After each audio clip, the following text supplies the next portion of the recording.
Assalamualaikum warahmatullahi wabarakatuh. Selamat sore. Pada video kali ini, kami dari kelompok Intel Business akan menjelaskan buku dari Rick Sherman yang berjudul From Data Integration to Analytics. Next. Oke, kelompok Intel Business terdiri dari saya sendiri, Mirza Ganimi, dengan NIM akhir 39 sebagai ketua, lalu ada Talita Veda dengan NIM akhir 11, ada Maharana Transito dengan NIM akhir 32, Muhammad Randy NIM akhir 15, Ardelia Rahma NIM akhir 51, dan juga Brian Nugraha NIM akhir 52. Selanjutnya untuk chapter 1 akan dilanjutkan oleh Ara.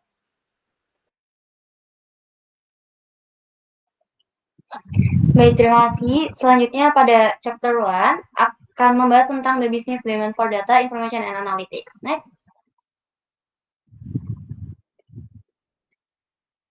Nah, jadi teman-teman di sini di buku Rick Sherman itu terdapat beberapa poin-poin yang akan saya jelaskan satu persatu terlebih dahulu. Nah, jadi yang pertama itu masuk pada just one word data. Jadi di sini kita perkenalkan terlebih dahulu integrasi data itu untuk apa? Di sini integrasi data dijelaskan bahwa diperlukan untuk mengintegrasikan dan mengolah data warehousing untuk menyimpan dan mempersiapkannya, serta BI untuk menyajikannya kepada pengambil keputusan dalam bentuk yang mudah dipahami.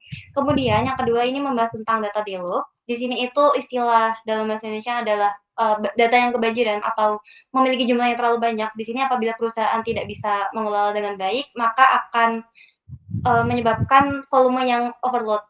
Jadi susah dalam penanganannya seperti itu. Next, pembahasan tentang data volume, variety, and velocity. Yang pertama, kita membahas terlebih dahulu tentang volumenya, di mana volume ini artinya adalah jumlah data yang dihasilkan selalu meningkat setiap hari sehingga perlu ditangani.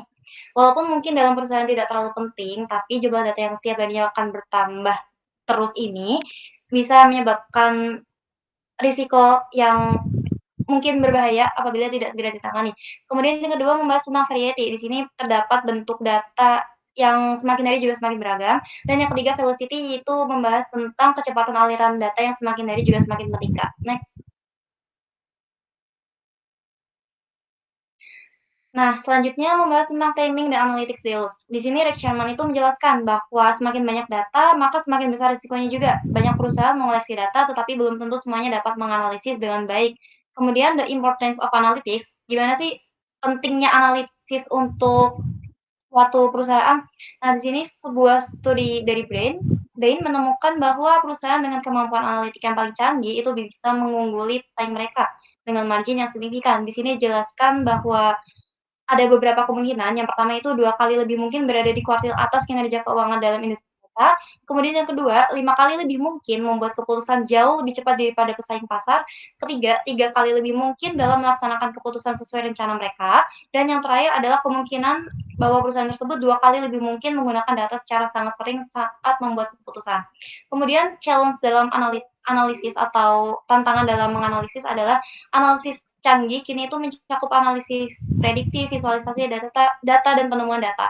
Kemudian analitik itu bukan hanya tentang angka, tetapi juga tentang kecerdasan. Jadi kalau hanya bisa menganalisis dalam bentuk angkanya saja, tapi tidak memiliki kecerdasan dalam pengolahannya, maka akan sama saja. Next.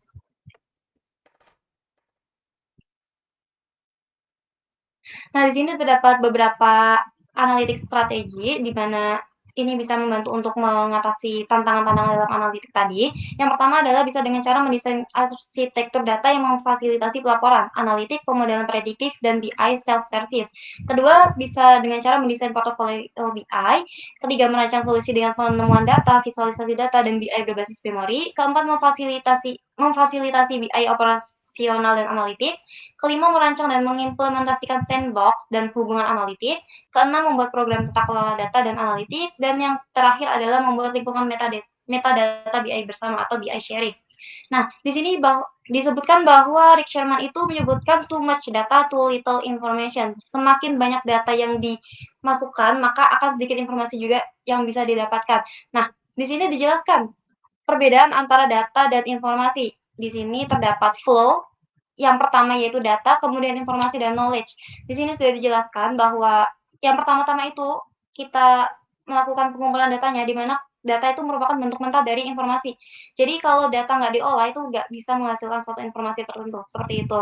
Kemudian setelah data diperoleh dari suatu sumber, dilakukan pengolahan data yang akhirnya nanti menghasilkan output sebuah informasi. untuk disajikan kepada publik. Nah, informasi yang disajikan kepada publik inilah yang disebut dengan knowledge atau pengetahuan. Next. Nah, di sini terdapat the role of BI, di mana BI itu dapat mengubah data menjadi informasi-informasi yang dapat ditindaklanjuti, sehingga berguna bagi bisnis dan dapat membantu bisnis dalam memperoleh pengetahuan untuk membantu pengambilan keputusan. Information backbone di sini itu tidak peduli apapun permintaan dari BI, informasi bisnis yang tepat harus tersedia. Data yang komprehensif, konsisten, terstandarisasi, bersih, dan terkini juga tidak akan terwujud tanpa strategi untuk mengelola informasi. Jadi tentunya di sini selalu membutuhkan strategi dan kecerdasan.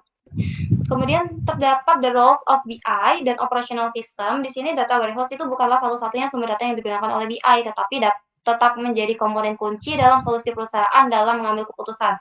Kapan sih data warehousing itu bisa digunakan? Data warehousing itu merupakan bagian penting dari strategi manajemen informasi perusahaan untuk berbagai alasan. Jadi selalu penting penggunaannya kapanpun dan dimanapun mereka ingin mengambil suatu keputusan. Next. Nah, jadi di sini terdapat kriteria dalam penilaian kualitas dari data. Yang pertama adalah bersih. Di sini nggak boleh ada data yang hilang, salah format atau tidak valid. Kemudian konsisten, semua departemennya harus memiliki definisi yang sama untuk setiap istilah. Yang ketiga adalah seragam. Di sini data dari berbagai sistem harus bisa disatukan di bawah satu struktur yang disepakati. Kemudian yang keempat adalah mutakhir atau current. Di sini data itu harus diperbarui sesuai kebutuhan bisnis. Jadi datanya itu pasti real time dan masih data-data yang terbaru sehingga bisa diimplementasikan dengan kondisi saat ini. Kemudian yang terakhir adalah komprehensif atau menyeluruh, di mana semua datanya itu relevan sehingga harus tersedia agar analisisnya tidak parsial. Nah, di sini terdapat common terminology from our perspective. Di sini dijelaskan tentang data integration dan warehousing. Data integration itu proses di mana kita menggabungkan data dari berbagai sumber, dan data warehousing itu proses penyimpanan dan penyimpanan informasi sehingga bisa mengoptimalkan untuk akses dan analisis sistem dalam perusahaan. Next. Nah, selanjutnya pada chapter 2, di sini membahas tentang justifying BI, building the business and technical case. Next. Nah, yang pertama membahas tentang membangun kasus dalam bisnis. Upaya BI itu harus berdasar atas dukungan terhadap kebutuhan inisiatif bisnis, di mana dengan menggunakan bisnis, dari perusahaan itu bisa mendorong untuk menghargai dan menggunakan solusi BI yang dihasilkan. Kemudian yang kedua adalah tentang kasus dalam technical yang perlu dibangun dalam BI. Jadi proyek BI itu akan memperkenalkan teknologi dan produk baru ke dalam suatu perusahaan. Di mana ini jika suatu organisasinya telah menyediakan solusi BI selama bertahun-tahun, teknologi dan produk barunya kemungkinan besar perlu ditambahkan ke portofolio alat BI untuk meningkatkan nilai bisnis, penggunaan, dan produktivitas. Kemudian nextnya assessing readiness. Di sini terdapat beberapa aspek yang penting. Yang pertama adalah datanya, kemudian keahlian dan pengalaman, komitmen analisis, kemudian perubahan organisasi dan budaya, dan terakhir adalah komitmen keuangannya. Next. Nah, di sini terdapat cara untuk membuat peta jalan atau roadmap BI. Yang pertama adalah inisiatif bisnis utama yang didukung oleh proses bisnis yang terlibat, kemudian hasil bisnisnya tingkat tinggi, sumber datanya juga harus dalam bentuk yang bukan hanya dalam bentuk tabel atau file aja. Kemudian teknologi yang diperkenalkan itu juga harus sesuai, kelompok bisnis yang terlibat juga harus sesuai. Di sini juga ada developing scope, preliminary plan, dan budgetnya. Yang pertama itu step yang harus dilakukan adalah keep it simple, di mana ini tuh harus sederhana, dibuat sesederhana mungkin. Kemudian yang kedua adalah konservatif, menjadi konservatif. Yang ketiga expect the unexpected, di mana kita itu harus memprediksi kira-kira dugaan-dugaan apa sih yang tidak terduga ke depannya, kayak gitu.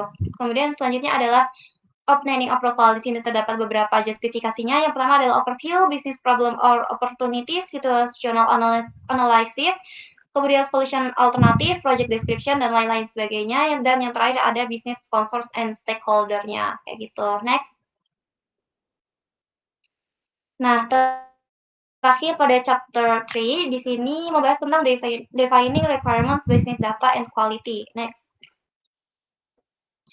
Nah, di sini terdapat purpose, yaitu tujuannya adalah untuk menyediakan landasan yang jelas, mencegah kegagalan proyek, dan menyatukan bahasa antara dunia bisnis dan dunia IT. Kemudian untuk goals-nya, itu ada 3 juga. Di sini adalah untuk menghasilkan dokumen dan informasi yang lengkap dan informatif, menetapkan ruang lingkup proyek, dan menentukan prioritas dan harapan pengguna.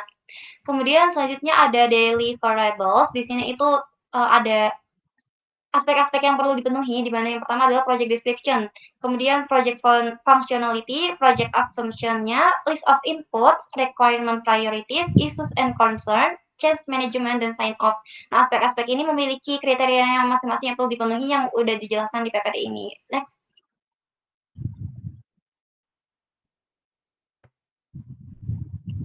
Nah, kemudian untuk roles, jadi dalam BI itu terdapat beberapa roles yang berperan penting. Di sini ada 4. Yang pertama adalah data arsitek, kemudian yang kedua ada data model, kemudian yang ketiga ada ETL designer, dan yang terakhir ada BI designer. Nah, selanjutnya membahas tentang defining requirements workflow. Jadi proses yang dimulai itu dengan mendefinisikan persyaratan bisnis, itu harus diikuti dengan mendefinisikan persyaratan data, fungsionalitasnya, juga teknisnya. Jika terdapat aplikasi pelaporan yang tidak terdokumentasi atau sistem data bayangan, maka perlu dilakukan reverse engineering terhadapnya. Nah, selanjutnya di sini terdapat proses-proses dalam interview, di mana yang pertama adalah pastinya kita harus prepare for the interviews. Jadi mempersiapkan interviewnya itu dari berbagai aspeknya seperti apa. Kemudian yang kedua adalah conduct the interviews. Kemudian yang ketiga adalah follow up after the interviews. Jadi setelah kita melakukan interviewnya itu kita perlu ada follow up lebih lanjut kayak gitu. Dan kemudian yang terakhir ini membahas tentang documenting requirements. Di sini itu terdapat 5 aspek atau atribut yang penting. Yang pertama itu tentang business requirements, data requirements, current state reporting assessment, feasibility analysis, dan critical success criteria. Next. Oke, baik teman-teman. Jadi itu tadi penjelasan terkait chapter 1 hingga chapter 3. Selanjutnya aku kembalikan lagi ke moderator. Terima kasih.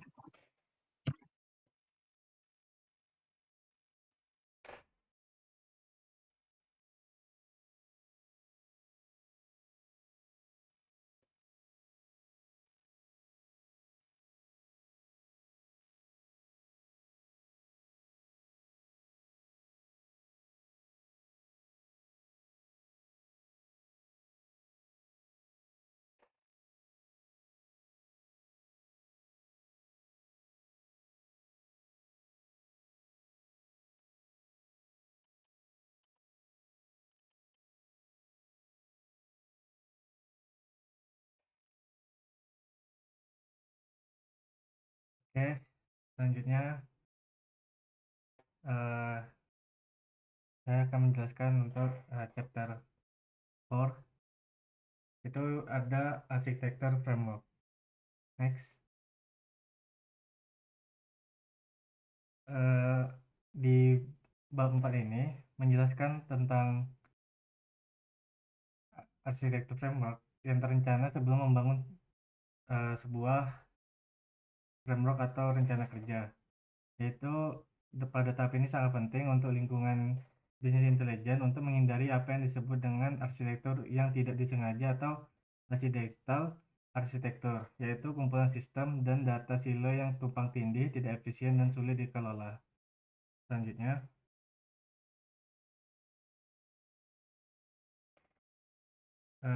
di bab ini juga dijelaskan tentang 4 lapisan utama kerangka kerja arsitektur BI.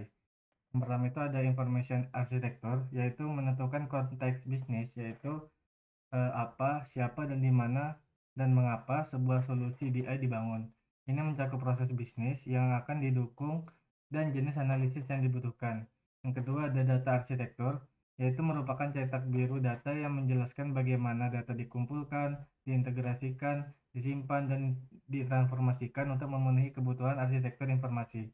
Yang ketiga ada technical arsitektur, yaitu menentukan teknologi yang digunakan untuk mengimplementasikan solusi BI, mencakup seluruh siklus hidup dari desain hingga pemeliharaan. Yang keempat ada produk arsitektur, yaitu untuk menentukan produk vendor spesifik yang dipilih untuk mengimplementasikan arsitektur teknis. Next.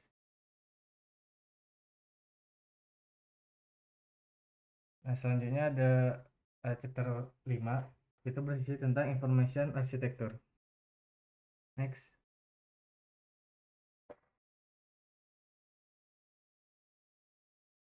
Nah, untuk information architecture sendiri itu berfungsi sebagai jembatan antara kebutuhan bisnis dan data teknis. Konsep utamanya itu kerangka kerja integrasi data yang merupakan cetak biru untuk mengubah data mentah menjadi informasi yang konsisten, bersih, dan komprehensif.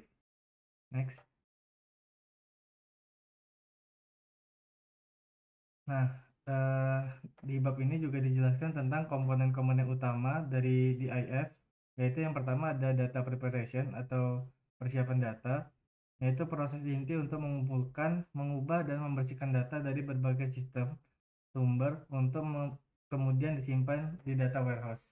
Yang kedua itu data franchising, yaitu proses mengambil data dari data warehouse dan menyiapkannya untuk dianalisis, seringkali dalam bentuk data mart atau cube yang lebih mudah dipahami oleh pengguna.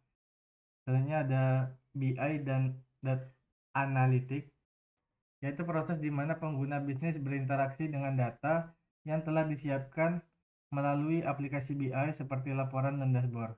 Yang terakhir itu ada data management, yaitu kebijakan dan standar yang digunakan untuk mengatur aset informasi perusahaan, termasuk di dalamnya pemodelan data dan pemrofilan data. Selanjutnya,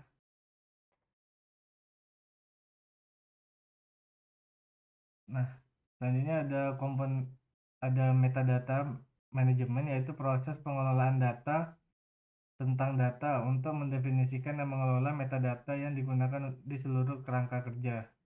Selanjutnya ada operasional versus analika BI. Untuk operasional BI sendiri itu berfokus pada pelaporan real time untuk aktivitas harian, sedangkan analita BI digunakan untuk analisis strategis jangka panjang dengan data dari data warehouse. Yang terakhir ada master data management, yaitu mengelola data utama seperti pelanggan dan produk agar konsisten, akurat, dan tidak diduplikat di seluruh sistem. Next. Selanjutnya ada chapter 6, yaitu tentang data arsitektur. Pada bab ini itu dijelaskan tentang evolusi arsitektur data, yang dimana evolusi arsitektur data itu sendiri berawal dari enterprise data warehouse atau EDW yang terpusat. Kemudian muncul data mart yang lebih kecil namun terintegrasi atau disebut dengan silo. Selanjutnya untuk model hub and spoke menjadi praktik terbaik dalam enterprise data itu sendiri, dan EDW ini sebagai pusat atau hub yang menyalurkan data terintegrasi ke berbagai data mart atau spoke. Selanjutnya,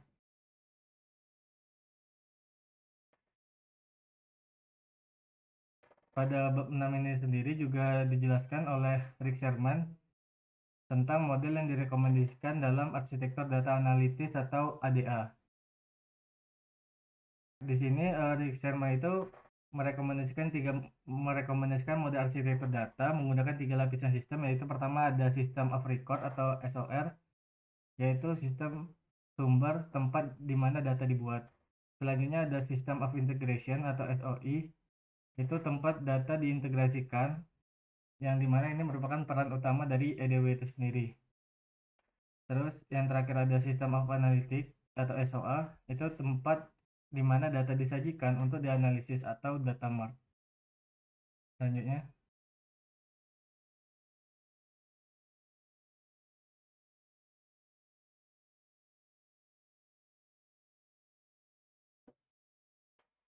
juga di bab 6 ini atau chapter 6 ini dijelaskan tentang perbedaan antara data modeling dan data arsitektur, yang dimana data modeling merupakan rancangan besar alur dan struktur data dalam organisasi secara keseluruhan, sedangkan data arsitektur itu berfokus pada detail teknis bagaimana data disusun, dihubungkan, dan disimpan di dalam database. Next. Oke, untuk selanjutnya akan dijelaskan oleh rekan saya. Baik, selanjutnya masuk ke dalam chapter 7 tentang teknologi dan produk arsitektur. Di chapter 7 ini membahas tentang teknologi dan arsitektur produk yang mendukung sistem bisnis intelijen. Tujuannya dari teknologi dan arsitektur produk ini adalah supaya kita paham bagaimana berbagai alat dan teknologi bekerja sama untuk mengubah data mentah menjadi informasi yang berguna. Rick Sherman menjelaskan bahwa sebuah sistem BI yang baik dibangun di atas 3 lapisan besar. Yang pertama yaitu adalah lapisan teknologi atau teknologi arsitektur, di mana isinya merupakan infrastruktur seperti server, jaringan, dan juga penyimpanan data. Lapisan teknologi ini merupakan fondasi agar data bisa disimpan dan diakses dengan cepat dan aman. Terus yang kedua adalah lapisan produk, di mana mencakup semua alat dan software yang digunakan seperti database, ETL tools, dan juga BI tools untuk analisis dan juga pelaporan. Terus yang ketiga itu adalah lapisan aplikasi atau application layer, yaitu tampilan atau dashboard yang digunakan oleh pengguna bisnis untuk melihat hasil analisis. Next. Selain itu, di bab chapter 6 ini juga dibahas pentingnya metadata manajemen, yaitu data tentang pengaturan datanya. Metadata membantu kita tahu asal data, cara data diproses, dan juga maknanya. Ada 2 jenis metadata yang ditulis oleh Rick Sherman. Yang pertama adalah technical metadata, di mana menjelaskan struktur teknis seperti nama tabel dan juga tipe data. Dan yang terakhir ada business metadata yang menjelaskan arti data dari sisi bisnis seperti data penjualan dan juga data pelanggan. Next. Kemudian Rick Sherman juga membahas perkembangan teknologi dari Big Data. Big Data sendiri memiliki 3 ciri utama yang sering disebut sebagai 3V, yaitu volume, velocity, dan juga variety. Volume merupakan ukuran data yang sangat besar, velocity perkembangan data yang sangat cepat, dan variety yaitu bentuk data yang sangat beragam. Next. Untuk mengelola semua jenis data ini, sekarang kita punya teknologi baru seperti NoSQL, data virtualization, dan juga cloud data warehouse. Nah, NoSQL ini memungkinkan kita menyimpan data yang tidak terstruktur seperti dokumen, file, atau media sosial. Sedangkan Cloud BI memungkinkan analisis dilakukan langsung di cloud tanpa harus membangun server sendiri. Masuk ke dalam chapter 8 tentang foundational data modeling. Di bab chapter 8 ini mulai masuk ke dalam dasar pemodelan data atau data modeling. Kalau diibaratkan, pemodelan data ini seperti membuat denah rumah sebelum membangun. Jadi kita harus tahu bentuk dan juga hubungan antar ruangan dulu, baru bisa dibangun. Next. Rick Sherman sendiri menjelaskan bahwa ada 3 tingkat dalam modeling. Yang pertama yaitu conceptual model, yaitu pandangan paling umum yang menggambarkan data apa saja yang penting bagi bisnis seperti data pelanggan, data produk, data transaksi. Lalu selanjutnya ada logical model yang menggambarkan hubungan antar data tersebut. Misalnya satu pelanggan bisa melakukan banyak transaksi atau satu barang bisa dibeli oleh banyak pelanggan. Dan yang terakhir ada physical model, bentuk akhir yang diterapkan di database lengkap dengan nama, tabel, kolom, dan relasinya. Jenis model yang digunakan di sini disebut sebagai Entity Relation Model atau ER model. Model ini banyak digunakan untuk sistem transaksi atau operasional seperti sistem kasir, sistem bank, dan yang lain-lain. Next. Dalam ER model sendiri ada 3 komponen utama. Yang pertama ada entity atau kita sebut dengan entitas. Entitas merupakan objek yang ingin kita simpan datanya seperti pelanggan atau produk. Lalu selanjutnya ada atribut, yaitu detail tentang entitas seperti nama, harga, ataupun alamat. Dan yang terakhir ada relationship atau relasi, yaitu hubungan antar entitas. Misalnya pelanggan membeli produk. Setelah dilakukan normalisasi, yaitu memecah data agar tidak ada data ganda untuk menjaga konsistensi, biasanya ada 3 tahap utama, yaitu ada 1NF, 2NF, dan juga 3NF. Namun model yang sangat ternormalisasi seringkali rumit untuk analisis karena tabelnya jadi terlalu banyak dan hubungannya kompleks. Next. Masuk dalam chapter 9 tentang dimensional modeling. Di bab ini merupakan lanjutan dari bab sebelumnya yang tadi dan merupakan inti dari desain data warehouse untuk analisis. Rick Sherman memperkenalkan dimensional modeling, yaitu cara menyusun data agar mudah digunakan untuk pelaporan dan juga analisis. Kalau ER model itu digunakan untuk mencatat transaksi, Dimensional model digunakan untuk menganalisis transaksi, misalnya berapa total penjualan bulan ini berdasarkan wilayah dan juga jenis produk. Next. Model dari dimensional model sendiri itu ada dua jenis tabel utamanya. Yang pertama ada fact table yang merupakan tempat menyimpan angka atau metrik yang ingin kita ukur seperti jumlah penjualan, jumlah pelanggan, atau total pendapatan. Dan yang kedua ada dimension table yang berisi konteks dari angka tersebut, misalnya waktu, produk, wilayah, atau pelanggan. Ada juga beberapa istilah penting seperti grain yang berarti tingkat detail data di fact table, lalu ada role playing dimension, yaitu merupakan satu dimensi yang bisa dipakai untuk banyak peran, misalnya tanggal pesanan dan tanggal pengiriman, dan yang terakhir ada regenerate dimension, yaitu merupakan atribut transaksi yang tidak punya tabel tersendiri, seperti nomor faktur. Next.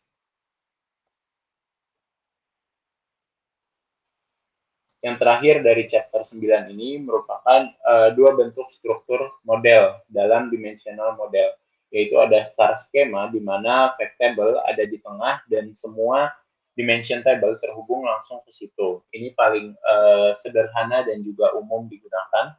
Lalu ada snowflake schema di mana dimensi masih dipecah lagi ke tabel-tabel lain. Snowflake schema ini lebih kompleks tapi lebih hemat ruang. Selain itu, ada konsep confirm dimension, yaitu dimensi yang konsisten di seluruh sistem. Misalnya definisi pelanggan harus sama di semua bagian perusahaan. Hal ini penting supaya analisis dari berbagai departemen bisa dibandingkan secara akurat. Next. Selanjutnya, next lagi. Lagi, Ran. Lagi.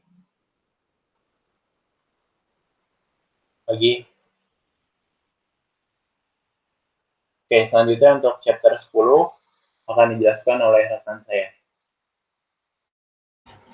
Baik, untuk chapter 10 mengenai Business Intelligence Dimensional Modeling. Nah, bab ini menekankan bahwa semua laporan dan analisis BI ini berpusat pada dimensional model. Model ini memudahkan perusahaan untuk mengorganisasi data secara logis agar bisa menghasilkan wawasan yang jelas dan efektif bagi setiap pengambil keputusan. Nah, berikut adalah komponen-komponen pentingnya. Yang pertama ada hierarkis, di mana hierarkis ini memungkinkan drill down dan roll up data dalam analisis bisnis. Nah, tipe hierarkis ini memiliki 3 tipe utama, yaitu balance hierarkis, di mana setiap cabang memiliki tingkat kedalaman yang sama. Dan yang kedua ada range hierarkis, di mana beberapa cabang memiliki jumlah level yang berbeda. Dan yang terakhir ada unbalanced atau variable depth hierarchy, di mana kedalaman ini bervariasi secara signifikan, umum pada struktur organisasi yang besar. Selanjutnya ada outrigger table, di mana outrigger tables ini digunakan ketika ada atribut dimensi yang memiliki relasi dengan dimensi lain. Contohnya, product dimension mungkin memiliki supplier dimension, di mana penggunaan outriggers ini menjaga konsistensi dan efisiensi penyimpanan, tapi harus dikelola hati-hati agar tidak merusak sehingga kemudahan pengguna model dimensional. Next.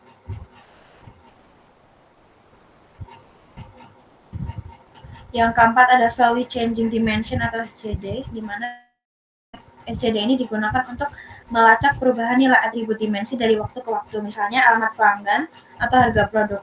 Nah, jenis-jenis SCD ini meliputi yang pertama ada type 1, di mana override langsung atau tidak disimpan riwayatnya. Yang kedua ada type 2, di mana buat baris baru untuk setiap perubahan, dan yang type 3 itu untuk menyimpan atribut lama dan baru dalam kolom berbeda. Sehingga memilih tipe SCD ini tergantung kebutuhan analisis historis dan kompleksitas datanya. Yang selanjutnya ada casual dimensions, di mana dimensi ini menambahkan konteks mengapa suatu fakta itu terjadi, seperti promosi atau kampanye. Misalnya, kenaikan penjualan dapat dikaitkan dengan dimensi promosi tertentu. Casual dimensions ini membantu analisis sebab akibat pada bisnis. Yang keenam ada junk dimensions, di mana junk dimensions ini digunakan untuk menggabungkan atribut-atribut kecil atau biner seperti ya atau tidak dan true atau false yang tidak pantas dimasukkan dalam dimensi besar lain. Contohnya atribut seperti is discounted, is online, dan is return dapat digabungkan dalam satu jump dimension untuk menghemat ruang dan menjaga kesederhanaan model. Next. Selanjutnya ada value band reporting. Teknik ini digunakan untuk mengelompokkan nilai numerik ke dalam rentang tertentu. Misalnya pendapatan itu bisa dibagi menjadi ke rendah, sedang, dan tinggi. Nah, tujuannya itu adalah memudahkan analisis segmentasi pelanggan, produk, atau kinerja penjualan tanpa harus membuat kategori manual di setiap laporannya. Dan yang terakhir ada heterogeneous products, di mana masalah muncul ketika satu model ini harus menangani produk atau entitas dengan atribut yang sangat berbeda, misalnya mobil, pakaian, dan makanan. Nah, pendekatan ini solusinya adalah membuat subdimensi atau template atribut yang fleksibel atau menerapkan hot-swappable dimensions agar struktur dimensi ini dapat diubah sesuai dengan analisisnya. Next. Selanjutnya ada chapter 11 yang membahas tentang data integration design dan development. Rick Sherman menekankan bahwa bagian integrasi data adalah inti dari proyek business intelligence, karena hampir 75% dari proyek business intelligence dihabiskan untuk menggabungkan, membersihkan, dan menyimpan data, bukan di bagian visualisasi dan analisisnya. Tujuan utama dari integrasi data adalah menghasilkan informasi yang konsisten, komprehensif, clean, confirm, dan current, atau yang sering disebut dengan istilah 5C. Sherman itu menggambarkan proses integrasi data ini seperti gunung es yang terlihat di permukaannya hanyalah laporan dan dashboard, tapi di bagian bawahnya ini ada pekerjaan besar, yaitu data integration design dan development. Next. Hal-hal yang harus diperhatikan dalam perancangan dan pengembangan integrasi data ini ada 7. Yang pertama ada pendekatan holistik, increment, dan iteratif, di mana Sherman ini menegaskan bahwa desain integrasi data itu harus bersifat yang pertama holistik, yaitu mempertimbangkan keseluruhan arsitektur perusahaan agar sistem tidak tumpang tindih. Yang kedua ada incremental, yaitu dibangun sedikit demi sedikit melalui proyek-proyek kecil yang saling melengkapi. Dan yang terakhir ada iteratif, di mana berevolusi seiring waktu berdasarkan pembelajaran dari setiap proyek dan perubahan kebutuhan bisnis. Yang kedua ada arsitektur dan workflow integrasi data, di mana arsitektur integrasi data ini menggabungkan alur perjalanan data dari system of record atau SOR hingga ke business intelligence layer. Tahapan workflow ini meliputi yang pertama ada SOR atau staging, di mana pada tahap ini itu stakeholder akan menyiapkan data mentah. Yang kedua ada staging atau EDW integration schema, di mana ini membersihkan dan menyatukan data. Dan selanjutnya ada ETW integration dengan mendistribusikan data yang terintegrasi. Yang keempat ada distribution, yaitu menyiapkan data untuk dianalisis. Dan yang kelima ada data mart atau BI application, yaitu menyajikan data ke penggunaan akhir. Sehingga semakin kompleks organisasinya, maka semakin banyak pula tahapan integrasi yang dikelola. Yang ketiga ada persyaratan dan prasyarat integrasi data. Sebelum memulai bisnis, tim harus memiliki yang pertama ada data arsitektur, data requirements, source analysis, dan data models. Yang juga harus dipertimbangkan itu ada data velocity, security and privacy, dan historical data dan archiving. Selanjutnya ada desain proses integrasi data. Nah, desain DI ini terdiri dari beberapa tahap utama. Yang pertama ada conceptual model, yaitu menggambarkan sumber dari dan target utama di level sistem. Yang kedua ada logical model, yaitu menunjukkan hubungan tabel atau file antar sumber dan target. Yang ketiga ada physical model, yaitu memetakan implementasi aktual menggunakan tool atau kode. Yang keempat ada source to target mapping, yaitu mendokumentasikan setiap kolom, transformasi, dan aturan bisnis. Dan yang kelima ada workflow design, yaitu menentukan urutan eksekusi proses integrasi dan dependensinya. Nah, Sherman di sini juga menyarankan agar desain itu dilakukan paralel dengan mengembangkan melalui prototyping agar dapat dilakukan langsung dan diuji pada data nyata. Dan selanjutnya ada standar dan komponen reusable. Di sini agar efisien dan mudah dipelihara, proyek integrasi data perlu menerapkan standar desain dan pengembangannya, seperti yang pertama ada penentuan naming conventions, yang kedua ada penggunaan, yang ketiga ada mekanisme, dan yang keempat ada penggunaan komponen reusable. Nah, pendekatan ini meminimalkan duplikasi, mempercepat pembangunan, dan memastikan konsistensi antar proyek. Yang selanjutnya ada data historis. Nah, pemrosesan data historis ini membutuhkan perhatian khusus karena seringkali berbeda dari data saat ini. Selanjutnya ada memiliki kualitas data yang lebih rendah dan membutuhkan proses pemuatan yang berulang kali atau load test revision. Yang ketujuh, yaitu prototyping dan testing. Di sini Sherman mendorong penggunaan prototyping sebagai pendekatan dalam penggunaan DI. Nah, bab ini menegaskan bahwa integrasi data adalah jantung dari proyek BI, sehingga keberhasilan sistem BI ini bukan ditentukan oleh dashboard atau visualisasinya, melainkan oleh seberapa baik data diintegrasikan dari berbagai sumber menjadi informasi yang terpantau, akurat, dan siap dianalisis. Next. Chapter 12, yaitu Data Integration Processes. Next. Bab ini itu menjelaskan secara mendalam proses inti dari integrasi data dalam proyek Business Intelligence. Sherman ini menyoroti bahwa sekitar 70% waktu proyek BI itu digunakan untuk aktivitas integrasi data, mulai dari ekstraksi hingga pemuatan data, sehingga pengelolaan dan desain proses ini menjadi kunci dari keberhasilan sistem BI. Nah, berikut adalah komponen dan aktivitas utama dalam data integration. Yang pertama ada manual coding versus tool-based integration. Nah, dalam bab ini, Sherman ini membandingkan kode manual atau band-coded extract dengan penggunaan alat otomatis ETL atau tools. Banyak organisasi yang masih menggunakan kode manual karena alasan biaya, kecepatan, atau kebiasaan lama. Namun, pendekatan ini tuh menimbulkan data silos atau inkonsistensi dan sulit dipelihara. Sebaliknya, ETL tools atau extract, transformation, dan load ini telah menjadi best practice karena menstandarkan proses integrasi, mempercepat pengembangan, dan menjamin kualitas dan keamanan data. Sehingga meskipun coding manual ini bisa berguna untuk eksplorasi awal, otomatisasi dengan tools lebih efisien untuk implementasi yang jangka panjang. Yang kedua ada evolusi tools integrasi data. Nah, Sherman ini membagi perkembangan ETL dan DI tools menjadi 3 generasi. Yang pertama ada generasi pertama, yaitu kode generator sederhana dengan fungsi terbatas, mahal, dan sulit digunakan. Yang kedua ada generasi kedua, yaitu menambahkan kemampuan operasional, tapi masih batch-oriented dan membutuhkan keterampilan yang tinggi. Dan yang terakhir yaitu generasi ketiga atau yang modern. Di sini data integration suites dengan fitur lengkap seperti ETL, real-time integration, dan data stream web service. Yang kedua ada data profiling, cleansing, dan master data management. Dan yang terakhir adalah mendukung berbagai format data. Nah, alat modern ini mendukung seluruh siklus integrasi data untuk mendukung informasi yang 5C tadi. Yang selanjutnya ada kategori layanan dalam data integration suite. Nah, pada bab ini itu memperkenalkan 9 kategori utama layanan integrasi data. Yang pertama ada access atau extract, yang kedua ada delivery atau load, yang ketiga ada data profiling, yang keempat ada data ingestion, yang kelima ada data transformation, yang keenam ada data quality, yang ketujuh proses management, yang kedelapan operation management, dan yang terakhir yang kesembilan yaitu data transport. Lalu selanjutnya ada access, extract, dan delivery atau load. Layanan ini bertugas untuk mengambil dan memuat data ke sistem target menggunakan data updaters dan connectors untuk beragam sumber dan dilengkapi dengan sorting utilities dan bootloading untuk menangani volume yang besar. Selanjutnya ada data ingestion dan transformation.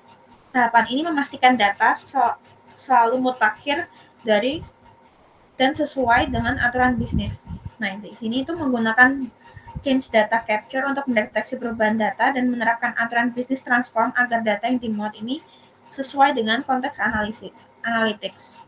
Selanjutnya ada data quality services. Di sini Sherman membagi proses kualitas data itu menjadi 3 kategori. Yang pertama ada data conformance, yaitu menyatukan data dari berbagai sumber menjadi satu versi standar. Yang kedua ada data konsistensi, yaitu menyelaraskan pengukuran metrik agar seragam di seluruh sistem. Dan yang ketiga ada data cleansing atau menghapus duplikasi, memperbaiki format, dan memperkaya data dengan alat data quality tools. Nah, setiap layanan ini memonitor ukuran kualitas data dan menghasilkan log audit untuk evaluasi. Yang selanjutnya ada proses manajemen. Di sini proses manajemen ini berfungsi sebagai pusat kendali atau command and control untuk seluruh pekerjaan integrasi, di mana job control-nya itu untuk mengatur urutan dan ketergantungan antar proses, audit, dan error handling. Yang selanjutnya ada operation management, di mana bertanggung jawab atas keberlanjutan dan efisiensi operasional yang mencakup scheduling, restart dan recovery, dan security and privacy. Sherman menekankan pentingnya service level agreement untuk menjamin reliabilitas dan responsivitas proses integrasi. Dan yang terakhir, 9, itu ada tantangan dan kebutuhan keahlian. Sherman ini menyoroti kekurangan tenaga ahli integrasi data sebagai hambatan besar profesionalitas DI perlu memiliki keterampilan lintas bidang seperti data modeling, ETL, SQL, web services, dan data arsitektur. Dan yang selanjutnya ada business rules dan metadata manajemen, sehingga solusi yang diberikan yaitu ada investasi pelatihan dan monitoring dan pembentukan data implementasi framework Center of Excellence untuk menjaga konsistensi dan mengembangkan keahlian tim.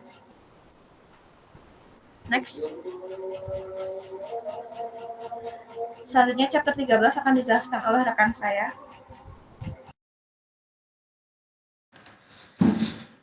Baik, chapter 13 ini membahas tentang aplikasi bisnis intelligence atau BI ya.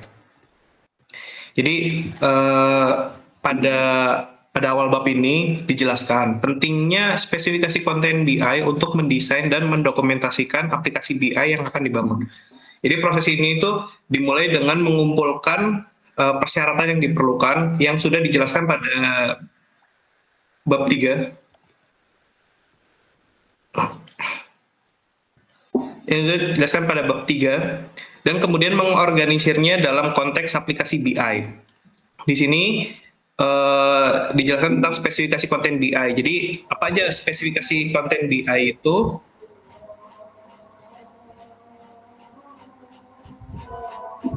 Di mute dulu, Jadi spesifikasi konten BI itu terdiri dari identifier, nama, dan deskripsi. Terus ada kategori, proses bisnis, data, status dalam sumber data, transformasi bisnis, dan gaya analitik. Namun utamanya yaitu adalah data, transformasi, dan gaya analitik. Selanjutnya ada penggunaan metodologi iteratif dan incremental. Dan selanjutnya ada revisi daftar aplikasi BI. Dalam proses ini dimulai dengan membuat daftar aplikasi BI awal berdasarkan persyaratan data dan bisnis yang dikumpulkan. Setelah itu, tim BI akan melakukan penyempurnaan dan konsolidasi aplikasi BI untuk memastikan bahwa aplikasi yang ada memang benar-benar diperlukan dan efisien. Hal ini juga melibatkan penilaian ruang lingkup penyatuan aplikasi BI dan pembaharuan daftar deliverables berdasarkan feedback dan stakeholder. Dan di sini ada persona BI. Dalam persona BI itu ada casual consumers, yaitu adalah pengguna yang hanya membutuhkan laporan atau dashboard siap pakai tanpa perlu mengakses dan mengubah data secara mendalam. Selanjutnya ada analysts ya, itu adalah orang yang secara reguler menggunakan aplikasi BI untuk mengeksplorasi dan menganalisis data mereka. Jadi mereka itu nyaman menggunakan pivot table dan alat analitik lainnya. Selanjutnya di sini ada power users. Jadi power users itu pengguna yang sangat ahli dalam menggunakan alat BI dan sering diminta untuk mengembangkan atau menyesuaikan aplikasi BI untuk kebutuhan organisasi. Dan yang terakhir dalam persona BI itu ada data scientist. Dalam data scientist itu profesional yang bekerja dengan analitik prediktif dan statistik untuk membangun model prediksi berbasis data yang ada. Dan selanjutnya, ini ada praktik terbaik untuk desain BI. Jadi praktik terbaiknya ada 2, yaitu adalah untuk desain layout BI, dan yang kedua adalah untuk self-service BI. Dan pada desain layout BI itu ada 6 poin penting, yaitu adalah yang pertama fokus pada tujuan, setelah itu ada konsistensi, setelah itu ada sederhanakan, yang keempat itu adalah warna, kelima penggunaan filter dan slicers, dan 6 adalah penggunaan legenda secara bijaksana.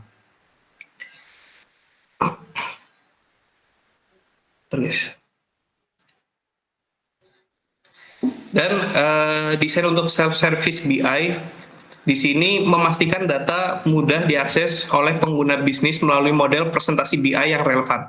Jadi model ini harus mencakup tentang fakta dan dimensi, jadi data yang relevan untuk analisis bisnis seperti KPI dan ukuran bisnis yang penting. Selanjutnya ada hierarki bisnis, penggunaan hierarki yang sudah ada agar pengguna dapat menjelajahi data dengan cara yang lebih efisien. Dan yang terakhir, poin dari self-service BI itu adalah penggunaan terminologi bisnis. Jadi pengguna bisnis harusnya melihat nama dan istilah yang mereka kenal, bukan nama teknis ataupun database. Baik, selanjutnya akan membahas tentang chapter 14, yaitu adalah BI Design and Development. Jadi desain BI itu standar UI untuk aplikasi BI agar konsisten dan mudah digunakan. Dan yang kedua itu ada penggunaan sketsa, wireframes, storyboards, dan mockups untuk mendesain UI. Jadi beberapa elemen yang perlu distandarisasi dalam UI itu adalah standar layout untuk setiap gaya BI seperti laporan, dashboard, dan pivot table. Dan yang kedua elemennya itu ada standar platform pengiriman untuk berbagai perangkat seperti web browser, tablet, ataupun smartphone. Dan yang ketiga itu adalah standar type chart untuk setiap jenis analisis seperti analisis perbandingan atau tren, kontribusi, dan lainnya. Setelah itu ada prototyping BI. Jadi pada prototyping BI ini menggunakan prototyping untuk mendapatkan umpan balik dari pengguna dan mengembangkan aplikasi BI secara incremental.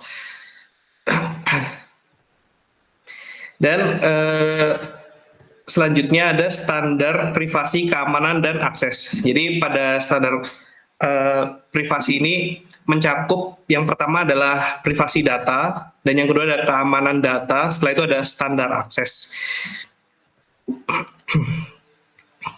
Oke, jadi di sini ada tugas pengembangan aplikasi BI.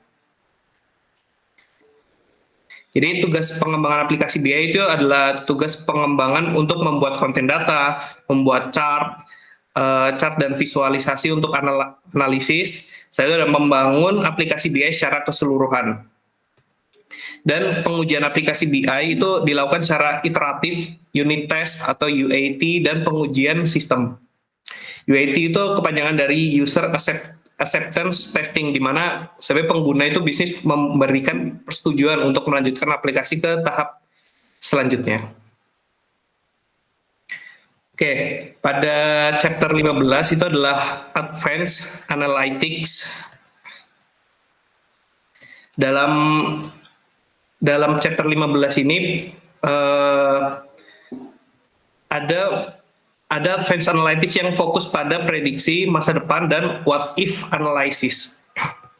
Di sini mencakup predictive analytics dan data mining, di mana pada fokus prediksi masa depan itu adalah untuk memprediksi ya, dan what if itu kalau misalnya perusahaan kalau misalnya ada apa-apa gitu.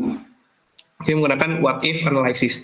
Dan selanjutnya ada advanced analytics versus BI. Jadi BI itu melihat masa lalu, dan advanced analytics itu memprediksi dan bertindak untuk masa depan. Oke, selanjutnya ada predictive analytics dan data mining. Jadi pada proses dan tujuannya itu predictive analytics itu digunakan untuk meramalkan perilaku dan deteksi penipuan. Setelah itu ada data mining, yaitu membantu menggali pola tersembunyi dalam data. Setelah itu ada data scientist yang di sini bertanggung jawab untuk membuat model prediktif. Selanjutnya ada pengembangan model prediktif ya.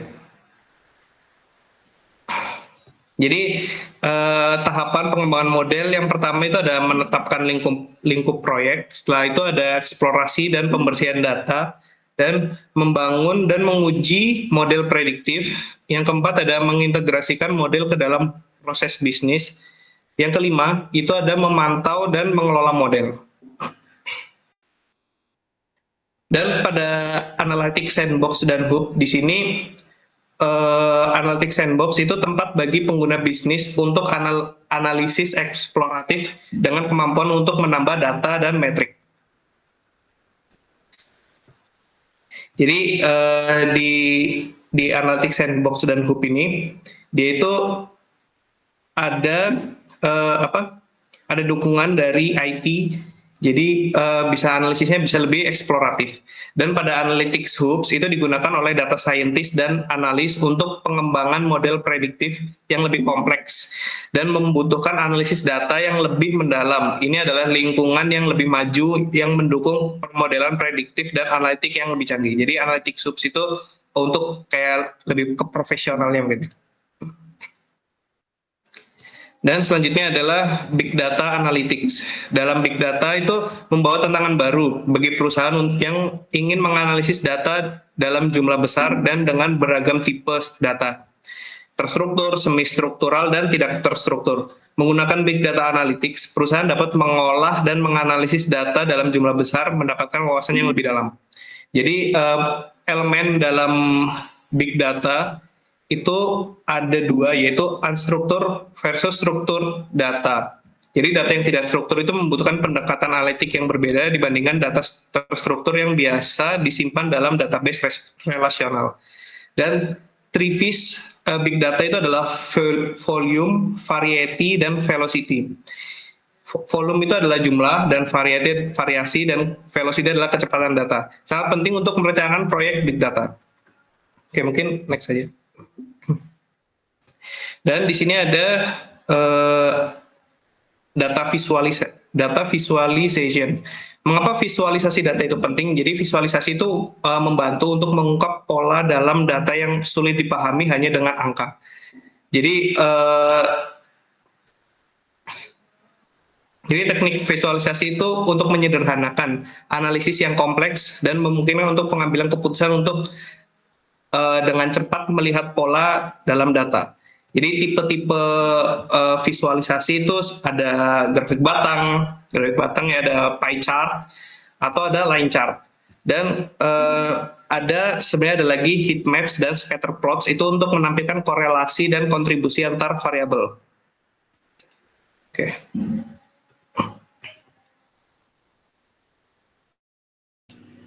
Baik, terima kasih. Mari kita lanjut ke chapter 16 ya.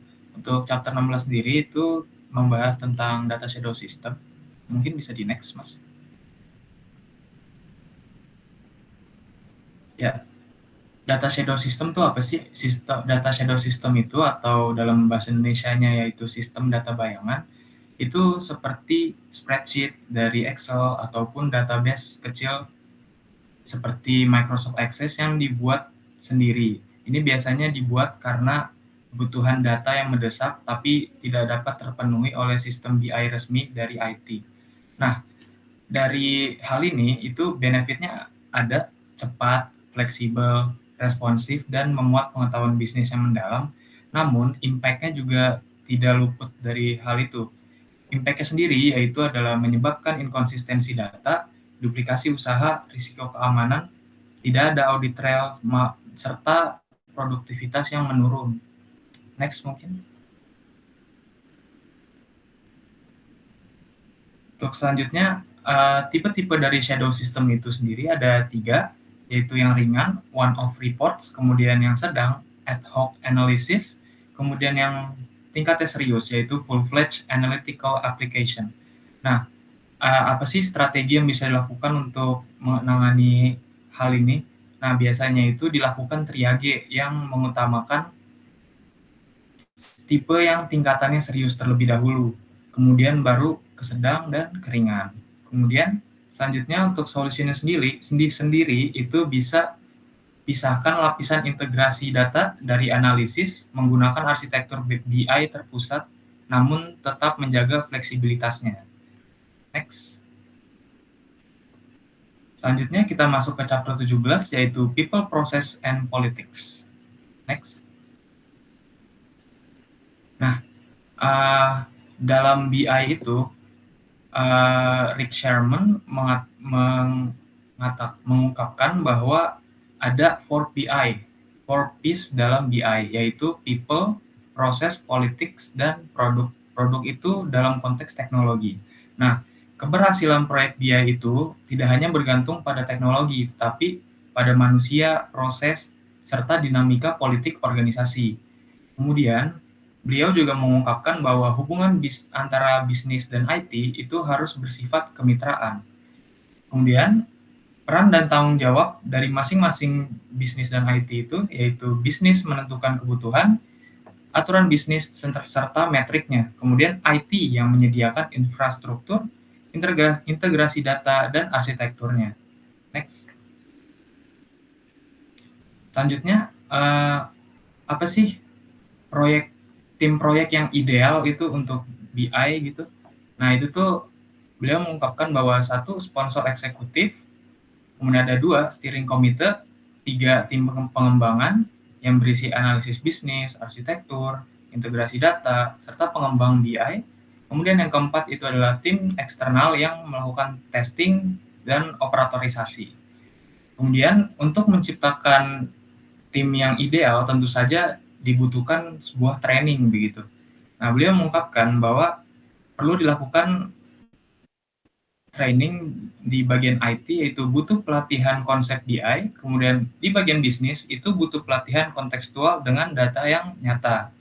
Kemudian beliau juga mengungkapkan bahwa data governance itu harus dipimpin oleh pihak bisnis, bukan hanya IT, agar definisi data konsisten dan relevan. Next. Selanjutnya kita masuk ke chapter 18, yaitu Project Management. Next. Nah, BI itu berbeda dari proyek IT biasa. BI itu harus lebih fleksibel dan iteratif.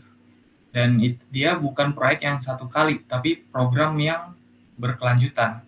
Penilaian awal BI assessment juga sangat penting untuk memahami kebutuhan, arsitektur, dan kesenjangan di masyarakat saat ini. Kemudian, beliau juga mengungkapkan bahwa WBS atau Work Breakdown Structure itu digunakan untuk merencanakan proyek berdasarkan deliverables dan bukan hanya tugas teknis. Selanjutnya, untuk metodologi dari proyek itu sendiri, pendekatan hibrida itu merupakan pendekatan yang paling cocok untuk BI dengan mengkombinasikan antara waterfall dan agile. Waterfall sendiri itu untuk perencanaan arsitektur keseluruhan, sedangkan agile atau prototyping itu untuk pengembangan aplikasi BI-nya tersebut. Kemudian, fase proyek dari BI itu ada 6. 1, scope and plan, kemudian analysis and definition, kemudian architect and design, kemudian build, test, and refine, implement, yang terakhir deploy and roll out. Nah, manajemen perubahan dan komunikasi kritis untuk menghindari scope creep dan memastikan adopsi oleh pengguna. Jadi, manajemen perubahan dan komunikasi kritis itu tetap penting untuk menghindari adanya scope creep. Next.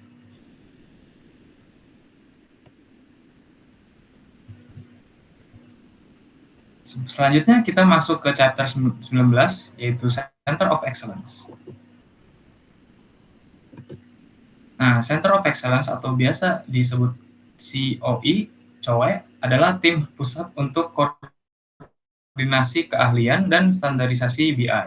Nah, fungsi utamanya sendiri itu untuk menstandarkan praktik BI, mengurangi sistem bayangan tadi, kemudian meningkatkan penggunaan analitik, dan memastikan ROI dari investasi BI. Nah, jenis COE sendiri itu ada 2, yaitu BI COE yang fokus pada aplikasi dan analitik, kemudian DI COE yang fokusnya pada arsitektur serta integrasi data. Next mungkin.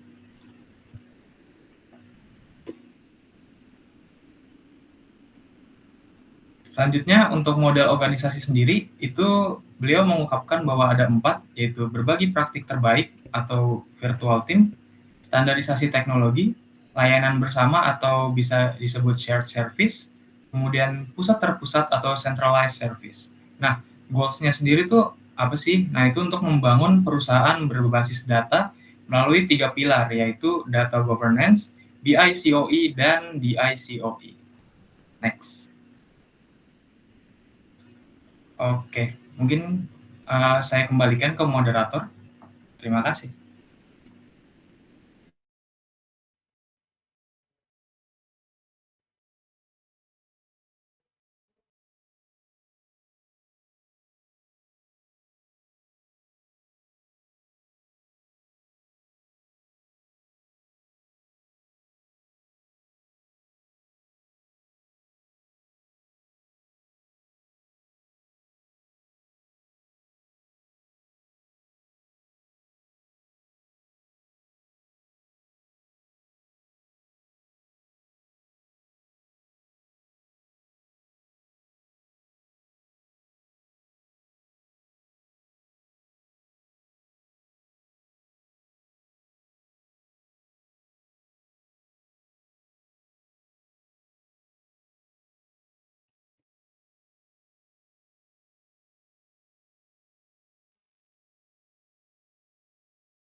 Terima kasih, sekian presentasi dari kelompok kami.